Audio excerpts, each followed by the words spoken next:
Confuse में कातना ले पढ़ल बाड़ू? चौथा तक। ओकरा बाद काहे न गइलू? गर्मी के छुट्टी हो गई। ओकरा बाद फिर बारिश आ गई। अब ओकरा बाद जाड़ा के छुट्टी हो गई। फिर ओकरा बाद फिर फगुन आ गई।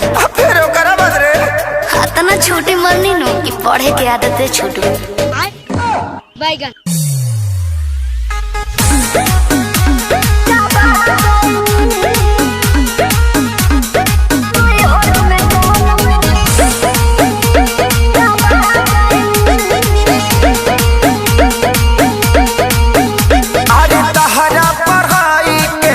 कोनो जोड़ हो, बोले लू तो इंग्लिश के तूर दे लू गोड़ हो। मैं तो बताई मैं नहीं हूँ हाई-फाई।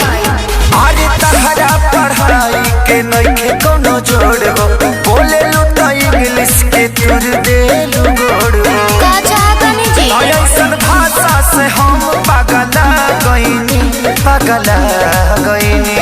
सुनी बेचे कहाँ पे किताब भोजा खा गइनी। राजा नहीं हर में राजा नहीं हर में गोलम चापा गइनी। राजा नहीं हर में गोलम चापा गइनी। अच्छा एगो बात बताओ, तारा संडे मंडे याद बा?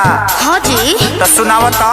Sunday good, Monday very good, कंडे लवंडे ठंडे ठंडे। संतोष पागल बुझले बारू, मारम बहु फेंक देबू।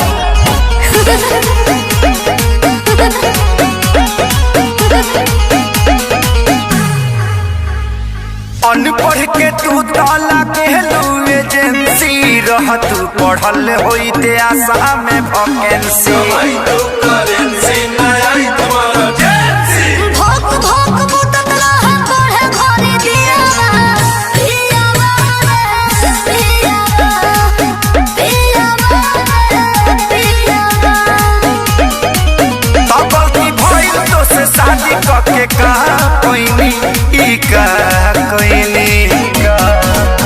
बेचे कापी किताब भोजा खा गइनी। राजा नहीं हर में राजा नहीं हर में गोलम चापा गइनी। राजा नहीं हर में गोलम चापा गइनी। बाप रे बाप, लागत है कि अब हम डिप्रेशन में चल जाए। ठीक बा, आय? अकेले जाई?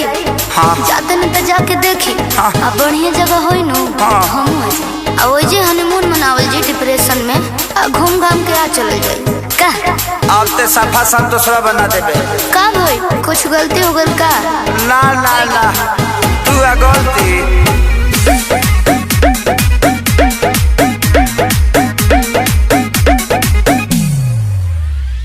चढ़ली जवानी तहर पूरा बझोल हो, खत्म इतिहास पूरा गोल बाबू गोल हो।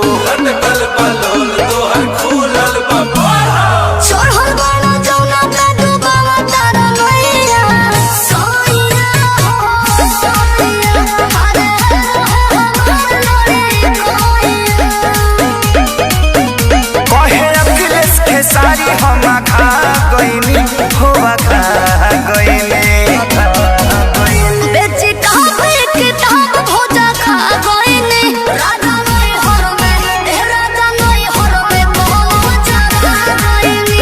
राजा नहीं हर में गोलम चापा गइनी। लास्ट में तरह से को सवाल पूछी ना जी। ई बताओ कि लिंग क तरह के होला? 3 तरह के।